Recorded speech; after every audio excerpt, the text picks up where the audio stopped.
pretend that Karen is in the lab and she has two solutions that contain saline.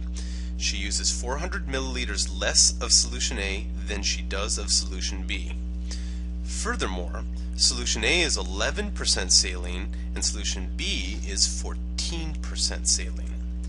How many milliliters of each solution is there if she ends up with a combined solution that had 231 milliliters of the pure saline?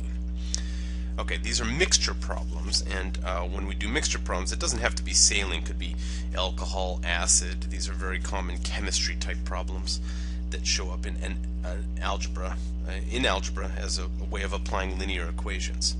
So the key, I'm going to show you a technique for this. I call it a chart method. I'm not the one who invented this. Many people use charts. But the nice thing about this chart method is that it organizes the information for us.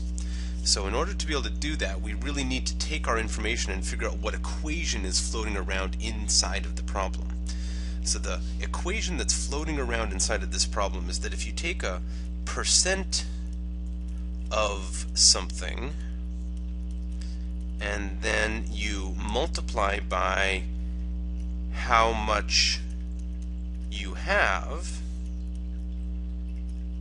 you will get the amount of pure stuff, the amount of pure. So if you have a percentage of saline and then you know how much milliliters of solution you have, you can figure out the amount of pure saline by taking the percentage times how much you have total and let that equal the amount of pure, because that would be the amount of pure inside of the solution. So in this particular problem with the solution A and solution B floating around, what do we actually know? We know some things, right? We have 11% of one object, solution A. We have a 14% of the second solution. And then we know that there's 400 milliliters less of solution A than solution B. So we're going to have some information that'll go here, some information that'll go here, and hopefully all together this will give us a way of solving the problem. So in the next slide, let's put this in an organized fashion. I'm going to draw a grid here. And inside of this grid, we're going to try to organize all of our information. Okay, there was a solution A, there was a solution B. Furthermore, we have a percentage, we have an amount, and then we have some saline. So I would encourage you to go back to the beginning of the video and either take a screenshot of the problem or jot it down on a piece of paper. I'm going to go back and look at it for a second here so I can go back and forth, but I can see that the percent of solution A is 11% and the percent on solution B is 14%. So over in our grid, we're going to go solution A, 11%, solution B, 14%.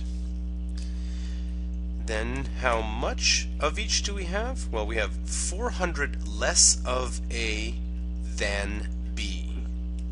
So solution B has an unknown amount, but solution A has 400 less than that unknown amount. Now recall that the equation that relates these together is to multiply them together gives you a total. So what's beautiful about this chart method is that we can go into the first quadrant here with the 11% and the x minus 400 and say that in the beginning we have this multiplied by this equals that and have 0.11x minus 44. In the second row we have a percentage of 14, we have an amount of x, and similarly we get 0.14 multiplied by x tells me how much pure saline we have. Then finally we can take those two slots, those two pieces of information, and figure out something from that. So remember, this is the amount of saline in the first solution, this is the amount of saline in the second solution, and our problem said that we had a total amount of saline overall. So total, of course, mathematically means to add together, and we're just going to take those two things, add them together, and set it equal to the 231. And now we're in algebra land. 0.11x plus 0.14x is 0.25x minus 44 equals 231. Add 44 to both sides to yield 0.25x equals 275, and then divide to get x equals 1100. Now, be very careful here. X equals 1100.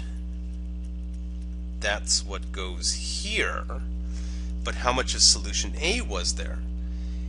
X minus 400. So if we were to replace x with 1100, that means the amount of solution solution A would be 700.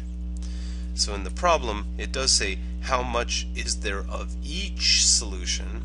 So our answer would be 700 milliliters of A and 1100 milliliters of B.